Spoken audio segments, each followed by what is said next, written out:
Welcome to Red-Handed Crimes channel. Don't forget to subscribe.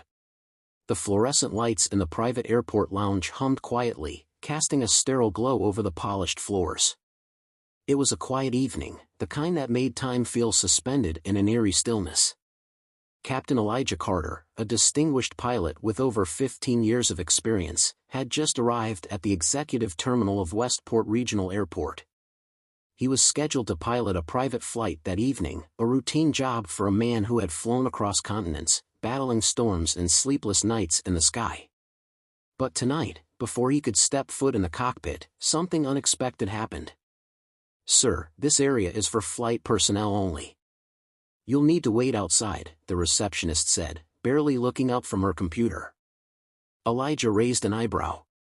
He stood there in his neatly pressed pilot's uniform, gold stripes gleaming on his sleeves, his wings pinned proudly on his chest. "I am flight personnel," he said, his voice calm but firm. The receptionist, a middle-aged woman with thin-rimmed glasses, finally looked at him, really looked at him. Her eyes narrowed, scanning him from head to toe as if searching for a discrepancy. "I mean, this lounge is reserved for pilots and authorized crew.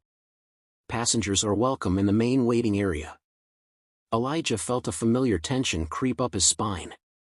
It wasn't the first time he had been mistaken for something other than what he was. He glanced at the other pilots in the room, 3 white men lounging on leather chairs, sipping coffee, engaged in idle chatter. Not one of them had been questioned. Before he could respond, a security officer approached. "Is there a problem here?" The question was directed at the receptionist, not Elijah. "This gentleman doesn't seem to understand that this lounge is for pilots," the receptionist explained. The officer turned his gaze toward Elijah, assessing him.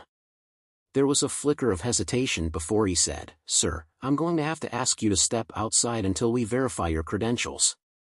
For a long moment, silence filled the room. Elijah could feel every eye in the lounge on him, some curious, some indifferent, but none coming to his defense. Then, the moment shattered. The intercom crackled to life. "Captain Carter, you're cleared for takeoff."